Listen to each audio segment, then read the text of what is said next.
प्रिय मित्रों,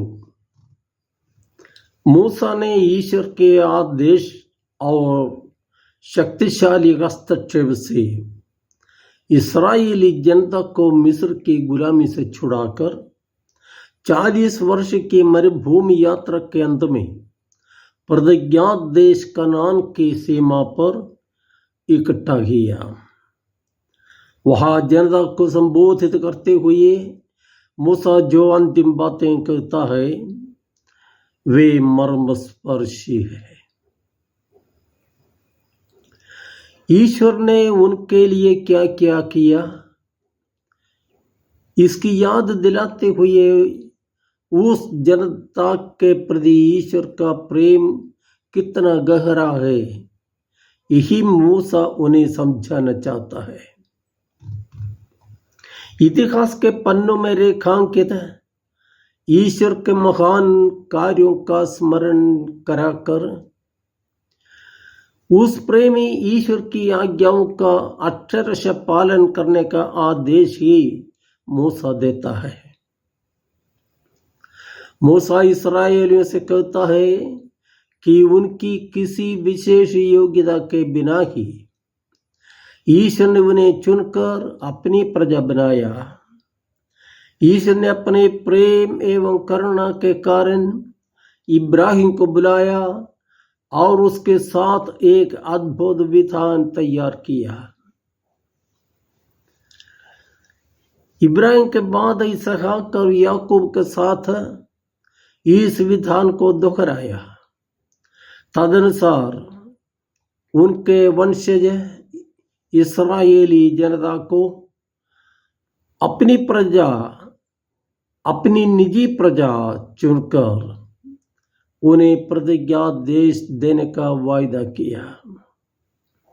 मरुभूमि की लंबी यात्रा के दौरान ईश्वर ने उन्हें सिखाया कि एक ही ईश्वर है, वही सबका प्रभु और सृष्टि करता है, वही इतिहास को नियंत्रित करता है, वही राजाओं को सिंहासन पर बिठाता या वहां से निष्कासित करता है, वही एक पापी जनता को मिटाकर दूसरी जनता को उनके देश में बसाता है ताकि वे ईश्वर के नियमों पर चलकर धरती पर ईश्वर की महिमा गाए और इस प्रकार अपने जीवन को सफल बनाए।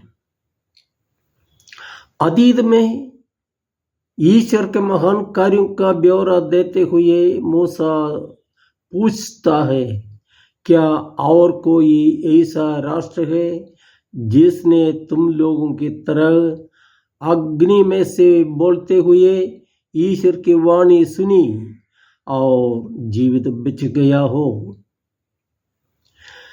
ईश्वर ने आतंक दिखाकर विपत्तियों, चिन्हों, चमत्कारों और युद्धों के मध्य से अपने सामर्थ्य तथा बाहुबल द्वारा तुम लोगों को मिस्र देश से निकाल लिया है। यह सब तुमने अपनी आंखों से देखा है। क्या और कोई ऐसा ईश्वर है जिसने इस तरह किसी दूसरे राष्ट्र में से अपना राष्ट्र चुना हो? ये सब तुम लोगों को इसलिए देखने को मिला कि तुम जान जाओ कि प्रभु ही ईश्वर है। उसने तुम्हारे सामने से ऐसे राष्ट्रों को भगा दिया जो तुमसे अधिक महान और शक्तिशाली थे। आज ये जान लो और इस पर मन ही मन विचार करो कि ऊपर आकाश में तथा नीचे पृथ्वी पर प्रभु ही ईश्वर है, उसके सिवा कोई और ईश्वर नहीं है।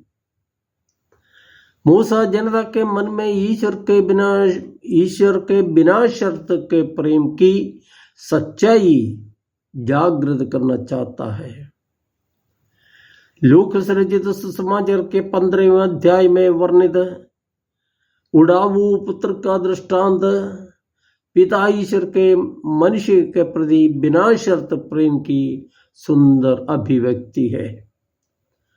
वो पिता खोए हुए अपने पुत्र की खोज में नहीं निकलता है, बल्कि उसके मन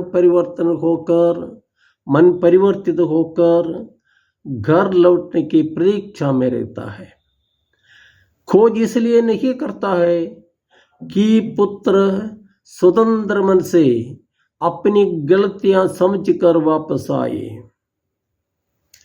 ईश्वर ने संसार को इतना प्यार किया कि उसने अपने एकलौते को उसके लिए बलि के रूप में दे दिया। क्या हम ईश्वर के असीम प्रेम की गहराई समझते हैं? जी यीशु।